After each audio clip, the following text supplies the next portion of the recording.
आज की इस वीडियो में हम चर्चा करेंगे 23 जनवरी से लेकर 29 जनवरी 2023 की समस्त घटनाओं का विश्लेषण। प्रतियोगी परीक्षाओं के हिसाब से देखेंगे महत्वपूर्ण बिंदुओं को कि किस प्रकार के प्रश्न यहाँ से बन सकते हैं। तो दोस्तों, अगर आप इस चैनल पर नए हैं तो चैनल को सब्सक्राइब कर दीजिएगा, और किसी भी इस तरह की प्रतियोगी परीक्षाओं की आप तैयारी करें तो ये वीडियो आपके लिए बहुत ही उपयोगी रहने वाला है। तो बिना कोई देरी किए शुरू करते हैं दोस्तों। हम सबसे पहले हम विश्व स्तर के जो घटनाक्रम है वो देखेंगे। सिंधु जल संधि में संशोधन के लिए पाक को नोटिस, भारत सरकार ने नोटिस भेजा है पाकिस्तान सरकार को कि ये जो सिंधु जल संधि है इसमें हम संशोधन करना चाहते हैं। क्या कारण है, देखिए क्यों आखिर नोटिस भेजा गया भारत सरकार के द्वारा। तो कारण है पाकिस्तान की जो कार्यवाही है, कार्यवाही में प्रावधानों का उल्लंघन किया है, और पाक ने भारत की जो किशनगंगा और रातले जल विद्युत परियोजनाओं पर आपत्तियों हेतु जांच हेतु जो 2015 में तटस्थ विशेषज्ञों की नियुक्ति का अनुरोध किया था। हालांकि 2016 में वापस ले लिया गया और प्रस्ताव रखा कि मध्यस्थता करके फैसला करें। यानी कुल मिला के बात यह है कि अंतर्राष्ट्रीय स्तर पे इस मामले को तूल देने की कोशिश पाकिस्तान द्वारा की गई है। तो भारत सरकार इससे काफ़ी खफा है, नाराज हैं, और इस वजह से नोटिस दिया कि पहले जो समझौता हो चुका है हम उसमें भी संशोधन चाहते हैं। तो क्या है वो पहले समझौता, कब हुआ, तो देखिए पहले समझौता हुआ था सिंधु जल समझौता सितंबर 1960 में भारत और पाकिस्तान के बीच में। 19 सितंबर 1960 का है ये, भारत और पाकिस्तान की तरफ से। और भारत की तरफ से जो है पंडित जवाहरलाल नेहरू ने सिग्नेचर किए थे, पाकिस्तान की तरफ से अयूब खान ने। और इसके तहत ये है कि जो, और ये कराची में हुआ था, तो बेसिकली इसको आप कराची समझौता भी बोल सकते हो, कराची जल समझौता। और इसके तहत तय ये हुआ कि भारत को जो है वो सिंधु और उसकी सहायक नदियों का 20% पानी उपयोग में ले सकता है। तो पाकिस्तान बार बार ये आरोप लगा रहा है कि भारत अनावश्यक रूप से बिजली उत्पादन हेतु ज़्यादा पानी का उपयोग कर रहा है, ये वो इस तरह के खूब सारे बयानबाजी आ रहे हैं। तो इस चीज़ों को लेके, इन चीज़ों को लेके भारत सरकार ने हाल ही में नोटिस दिया है। अगला बिंदु है हिंडनबर्ग रिसर्च। ये अडानी ग्रुप की कंपनियों पर हिंडनबर्ग रिसर्च की नेगेटिव रिपोर्ट हाल ही में जारी की गई है। ये हिंडनबर्ग है क्या, सबसे पहले तो ये अमेरिका की एक कंपनी है जो फाइनेंस मामलों में रिसर्च करती है। यानी अगर कोई कंपनियां गैरकानूनी तरीके से या बहुत अलग तरीके से जल्दी जल्दी ग्रो करे तो उसकी वास्तविकता जो है ये दुनिया के सामने रखते हैं और इसकी रिपोर्ट फिर पेश करते हैं। इसकी जो स्थापना है हिंडनबर्ग की वो 2017 में हुई है, नेथन एंडरसन नाम के एक व्यक्ति ने की थी। और फिर अडानी ग्रुप ने इन पे आरोप लगाया कि ये तो अडानी ग्रुप पे झूठे आरोप लगाए जा रहे हैं। तो उन्होंने ये कहा कि आप हम पे लीगल कार्रवाई कर सकते हैं। और जब से ये रिपोर्ट आई है बड़ा मार्केट क्रैश हुआ है, और जो दुनिया का सबसे तीसरा अमीर व्यक्ति था वो टॉप 10 से भी बाहर चला गया इस रिपोर्ट के कारण। तो बड़े जो शेयरों में है भारी गिरावट देखने को मिली है। नेक्स्ट है गणतंत्र दिवस 2023। मुख्य अतिथि अब्देल फतेह अल सीसी। ये कौन है, मिस्र के राष्ट्रपति हैं। दोस्तों, हमारे यहाँ भारत में एक परंपरा है कि 26 जनवरी यानी जो गणतंत्र दिवस है उसमें कोई न कोई चीफ गेस्ट रहेगा, कोई किसी अन्य देश का राष्ट्राध्यक्ष या शासनाध्यक्ष। तो इस बार 2023 को जो है वो चीफ गेस्ट कौन थे, अब्देल फतेह अल सीसी, मिस्र के राष्ट्रपति।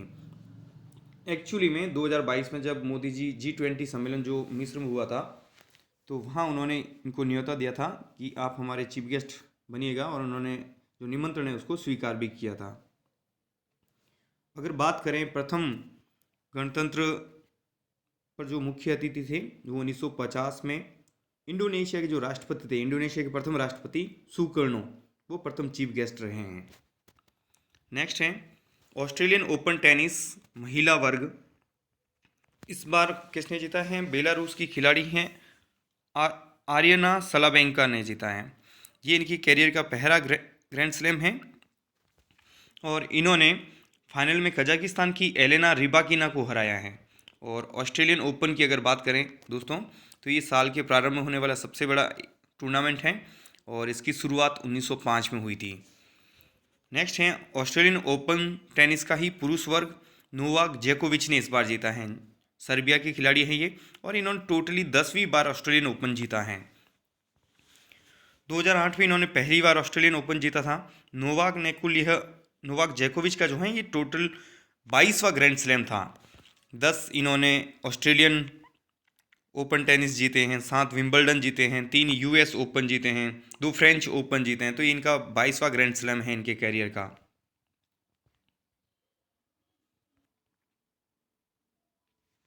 नेक्स्ट है पुरुष हॉकी विश्व कप 2023। ये इस बार जो 2023 का जो विश्व कप था ये जर्मनी ने जीता है। जर्मनी विश्व चैंपियन बना है। फाइनल में बेल्जियम को इन्होंने पेनल्टी शूटआउट में 5-4 से हराया था। और इसका जो हॉकी विश्व कप का आयोजन है 13 से 19 जनवरी के मध्य 2023 को भारत के उड़ीसा के भुवनेश्वर और राउरकेला में इसका किया गया था आयोजन। और इसमें इस टूर्नामेंट में जो तीसरा स्थान है वो नीदरलैंड को प्राप्त हुआ है। और बात करें जर्मनी की तो जर्मनी ने कुल ये तीसरी बार विश्व कप जीता। हॉकी विश्व कप 2002 में पहली बार, 2006 में और 2023 में। मार्क्स ग्रामबुश जो हैं वो जर्मनी की हॉकी टीम के कप्तान हैं। और भारत की बात करें, मेजबान भारत, तो क्वार्टर फाइनल तक का सफ़र भी पूरा नहीं कर पाए थे। नेक्स्ट हैं आईएनएस वागीर। अब हम जो चर्चा करेंगे वो भारत के संदर्भ में करेंगे। तो आईएनएस वागीर ये नौसेना में शामिल हुए हाल ही में। आईएनएस वागीर जो हैं ये एक सबमरीन है, पनडुब्बी हैं। और इनको मुंबई के नेवल डॉकयार्ड पर कमीशन किया गया है, यानी भारतीय नौसेना में शामिल किया गया। इनकी खूबियों को देखते हुए इसको सैंड शार्क नाम दिया गया है। और अगर बात करें तो ये 37 किलोमीटर प्रति घंटे की रफ्तार से चल सकती हैं। और लगभग 1000 किलोमीटर जो है वो समुद्र के अंदर एक बार में ही दूरी तय कर सकती हैं। और 350 मीटर की गहराई तक जा सकती हैं। और लगातार अगर बात करें तो 50 दिन कंटिन्यू ये समुद्र के भीतर रह सकती हैं। तो इतनी विशेषताएं हैं आईएनएस वागीर की, तो ये याद रखिएगा आप, आईएनएस वागीर। बात करें भारतीय नौसेना प्रमुख आर हरि कुमार। भारतीय नौसेना प्रमुख कौन है? आर हरि कुमार।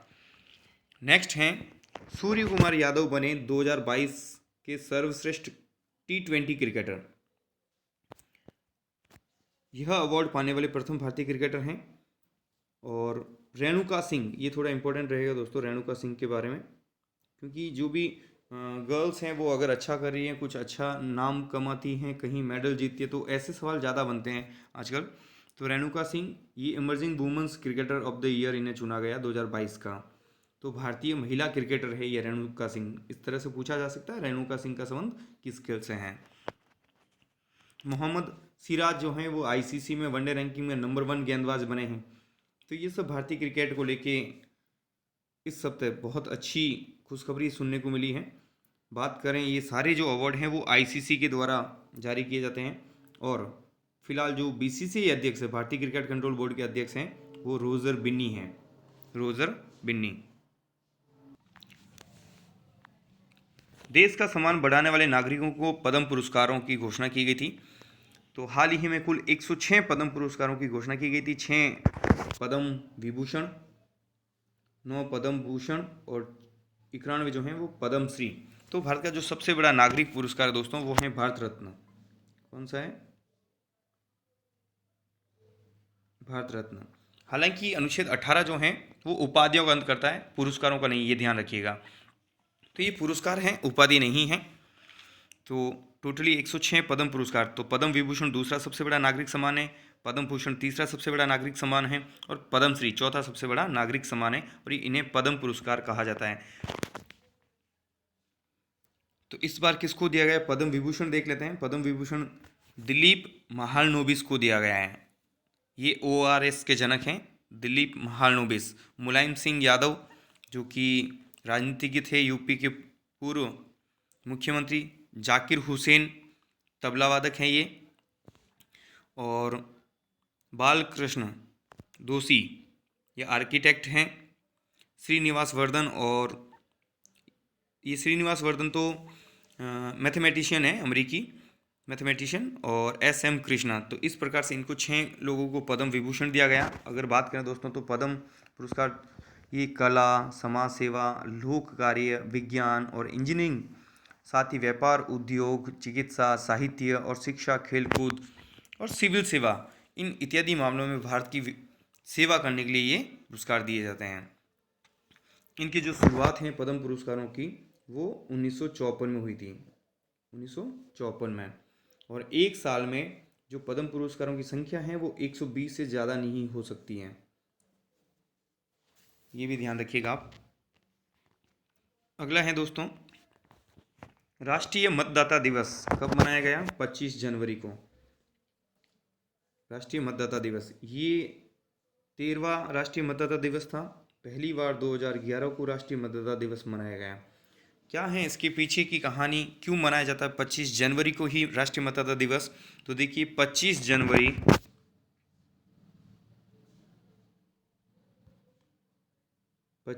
1950 क्या होता है इस दिन?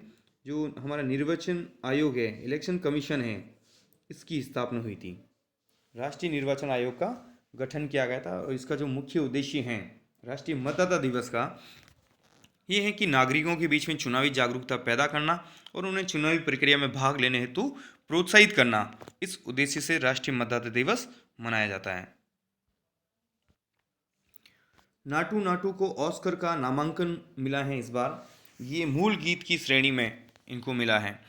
और ये भारत की दो अन्य और फिल्में हैं, ऑल दैट ब्रदर्स व द एलिफेंट विस्पर्स को भी नामांकन मिला है। तो ये काफ़ी अच्छी खबरें हैं इंडियन सिनेमा के लिए।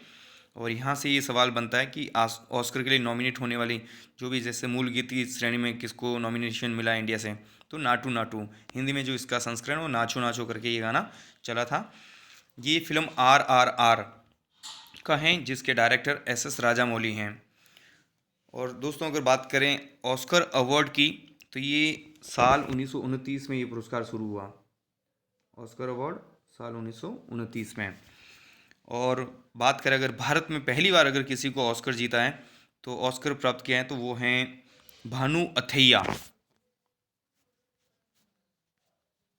ऑस्कर जीतने वाली प्रथम भारतीय भानु अथैया। इनको कब मिला? 1983 में, 1983 में।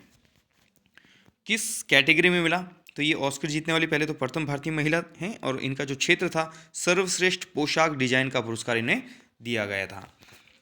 और ऑस्कर अगर बात करें तो फिल्म के क्षेत्र में सर्वश्रेष्ठ प्रदर्शन करने वाले विभिन्न कैटेगरी में ये पुरस्कार दिया जाता है। अगला बिंदु है दोस्तों, मुगल गार्डन का नाम बदलकर अमृत उद्यान किया गया है। नई दिल्ली में जो राष्ट्रपति भवन में है मुगल गार्डन, उसका नाम चेंज करके अमृत उद्यान। जैसे अभी 2022 आज़ादी के 75वें वर्ष को अमृत उत्सव के रूप में मनाए जाने की घोषणा केंद्र सरकार ने की है, तो ये उसी संदर्भ में इस गार्डन का नाम चेंज करे अमृत उद्यान रखा गया है। और इस प्रकार से अब राष्ट्रपति भवन में जो भी उद्यान हैं उन सबको अमृत उद्यान के नाम से जाना जाएगा। अमृत उद्यान की अगर बात करें राष्ट्रपति भवन के अंदर वाले, तो इनको जो हैं इनके वास्तुकार एडविन लुटियंस हैं, सर एडविन लुटियंस हैं। 1917 में इनने इसकी स्थापना की या निर्माण किया, ये बोल सकते हैं। और ये जो मुगल गार्डन है दोस्तों, हालांकि ब्रिटिश काल में बने हैं, बट इन्हें मुगल गार्डन क्यों कहते हैं? क्योंकि इनकी जो शैली है वो चार बाग शैली है। एक आयताकार रूप में ये बनाया जाता है, बीच में विभिन्न प्रकार के रंग बिरंगे फूल और क्यारियाँ बनाई जाती है। तो ये मुगल शैली से प्रेरित हैं, इसलिए इसको मुगल गार्डन के नाम से जाना जाता है। नेक्स्ट है, भारत जोड़ो यात्रा का समापन हुआ है 30 जनवरी 2023 को। तो स्थान कहाँ पे? SK स्टेडियम, शेर ए कश्मीर स्टेडियम श्रीनगर में। नेतृत्व कौन कर रहे थे इस भारत जोड़ो यात्रा का? भारतीय राष्ट्रीय कांग्रेस के पूर्व अध्यक्ष और नेता राहुल गांधी। इसकी जो शुरुआत है दोस्तों 7 सितंबर 2022 को कन्याकुमारी से हुई थी और ये लगभग 14 राज्यों से गुजरती हुई जम्मू कश्मीर पहुंची और 30 जनवरी को श्रीनगर के जो लाल चौक है वहाँ पे तिरंगा झंडा फहरा के इस यात्रा का समापन किया गया है। और इसमें लगभग ये जो 14 राज्य हैं, अगर हम बात करें जैसे तमिलनाडु, केरला, कर्नाटक, आंध्र प्रदेश, तेलंगाना, महाराष्ट्र, मध्य प्रदेश, राजस्थान, हरियाणा, दिल्ली, यूपी, पंजाब, हिमाचल प्रदेश, जम्मू और कश्मीर। तो इस प्रकार से इन विभिन्न राज्यों से गुजरती ये यात्रा लगभग 135 दिन में लगभग 3900 किलोमीटर की ये यात्रा रही है।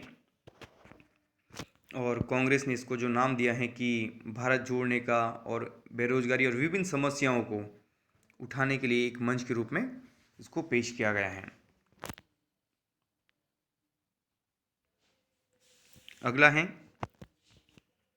Women's under 19 T20 world cup. ये भारत ने जीता है।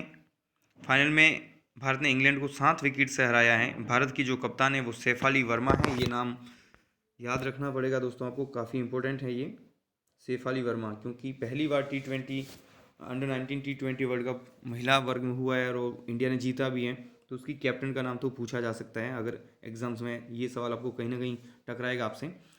और फाइनल में टीटा साधु ने जो है फाइनल में 6 रन देकर 3 विकेट लिए, प्लेयर ऑफ द मैच बने हैं ये। और इसका जो आयोजन है वो दक्षिणी अफ्रीका में किया गया था। प्लेयर ऑफ द टूर्नामेंट है ये इंग्लैंड की कप्तान ग्रेस स्टीवेंस बनी है। इसके साथ ही ये अगर बात करें भारतीय महिला क्रिकेट के बारे में, तो ये भारतीय महिला क्रिकेट की सबसे पहली ट्रॉफी है। और इस पूरे टूर्नामेंट में इंडिया की तरफ से एक और खिलाड़ी है जिसने शानदार परफॉर्मेंस दी है, वो है श्वेता सहरावत। 297 का स्कोर इन्होंने पूरे टूर्नामेंट में किया है, श्वेता सहरावत। फिर देखिए खेलो इंडिया यूथ गेम्स 2023, इनका जो आयोजन है 30 जनवरी से 1 फरवरी के बीच में मध्य प्रदेश में आयोजन हो रहा है। और इसमें लगभग 27 स्पर्धाओं में लगभग 6000 खिलाड़ी इसमें भाग लेंगे। इसका जो उद्देश्य है इस प्रकार के खेलों का कि ज़मीनी स्तर पर जो प्रतिभाओं की खोज करना है। और इन गेम्स की जो शुरुआत है 2018 में हुई थी दोस्तों, 2018। नेक्स्ट है सबा कोरोसी, संयुक्त राष्ट्र संघ की जो महासभा है उसके अध्यक्ष हैं ये, और ये हाल ही में भारत के दौरे पर आए थे। सितंबर 2022 में जो महासभा के 77वें अध्यक्ष थे। महासभा की हर साल जो सितंबर माह के तीसरे मंगलवार को जो बैठक होती है उसका एक अध्यक्ष चुना जाता है और उसका टर्म 1 साल के लिए होता है। तो इस साल के लिए कौन है? सबा कोरोशी, और वो इंडिया की यात्रा पे आए हैं, तो ये थोड़ा इम्पोर्टेंट है। और ये कोरोशी के अध्यक्ष बनने के बाद पहली बार वो किसी द्विपक्षीय यात्रा पे निकले हैं और भारत की यात्रा की है। यहाँ आए तो उन्होंने भारत का जो सुरक्षा परिषद की स्थायी सदस्यता का जो दावा है उसका भी इन्होंने समर्थन किया है। बात करें अगर यूएन में भारत की स्थायी प्रतिनिधि, तो वो रुचिरा कंबोज हैं। हर देश के एक स्थायी प्रतिनिधि होते हैं दोस्तों, तो भारत से कौन है? रुचिरा कंबोज। 5 सदस्य हो सकते हैं संयुक्त राष्ट्र संघ में एक देश के, लेकिन उनका वोट हमेशा एक ही होता है। भारत के जो विदेश मंत्री हैं एस जयशंकर, इन्होंने इनविटेशन दिया था और इनके इनविटेशन पे यहाँ पे आए हैं। बात करें संयुक्त राष्ट्र संघ के महासचिव कौन है, तो एंटोनियो गुटेरस। Antonio Guterres. अब बात करें राजस्थान के संदर्भ में, तो दोस्तों जो राजस्थान के बारे में देखते हैं तो राजस्थान के 3 विभूतियों को पद्मश्री अवार्ड दिया गया है। जो हमने पद्म पुरस्कारों की चर्चा थोड़ी देर पहले की है, तो उसमें राजस्थान के भी 3 लोग हैं, अहमद हुसैन और मोहम्मद हुसैन। इनको गज़ल गायकी में इनको ये पुरस्कारों के लिए सम्मानित किया गया है। लक्ष्मण सिंह ये समाज सेवी हैं, जयपुर के लगभग लापोड़िया गांव के हैं। और मूलचंद लोढ़ा ये भी समाज सेवी हैं डूंगरपुर के। तो पद्म पुरस्कारों की शुरुआत 1954 में, और ये चौथा सबसे बड़ा नागरिक सम्मान है। और आज का अंतिम बिंदु है दोस्तों मालसेरी डूंगरी। ये जो जगह है वो भीलवाड़ा में है, आसिंद भीलवाड़ा। ये यहाँ पे प्रश्न बनने की संभावना अच्छी है, अगर रीट वगैरह में ऐसे सवाल बनेंगे। आसिंद भीलवाड़ा में है मालसेरी डूंगरी। क्या है यहाँ पे? ये देखिए जो भगवान देवनारायण हैं वो 1111वें प्राकट्य उत्सव में भाग लेने के लिए पीएम मोदी स्वयं आए हैं। और देवनारायण बोर्ड के अगर अध्यक्ष की बात करें तो जोगेंद्र सिंह अवाना। कौन है भगवान देवनारायण? ये गुर्जर समाज के आराध्य देव हैं दोस्तों। इनका जो जन्म है वो माघ शुक्ल सप्तमी विक्रम संवत 968, और ईसवी सन की बात करें तो 911 तो है ईसवी सन, और 968 है विक्रम संवत। तो ये तिथि याद रखिए, तिथि पूछी जा सकती है कि भगवान देवनारायण का जन्म किस तिथि को हुआ, माघ शुक्ल सप्तमी। आप इस तरह शॉर्ट फॉर्म भी याद रख सकते हैं, माघ मीन्स M, शुक्ल मीन्स S, शुक्ल MS 7। तो महेंद्र सिंह धोनी का भी अगर आप नाम याद रखें तो वो आपको याद हो जाएगा। महेंद्र सिंह धोनी जो है 7 नंबर की जर्सी पहनते हैं दोस्तों। ये थोड़ा सा एक ट्रिक वाइज चीज़ याद आ गई तो मैं आपके साथ शेयर कर दूं। तो मालसरी में उनका जन्म हुआ था MS7, ओके, माघ शुक्ल सप्तमी को। तो आज के इस वीडियो में इतना ही दोस्तों। उम्मीद करता हूँ ये वीडियो आपको इन्फॉर्मेटिव लगा होगा। अगर ये वीडियो आपको पसंद आया है तो आप इसे लाइक और शेयर जरूर कीजिएगा। Thank you so much.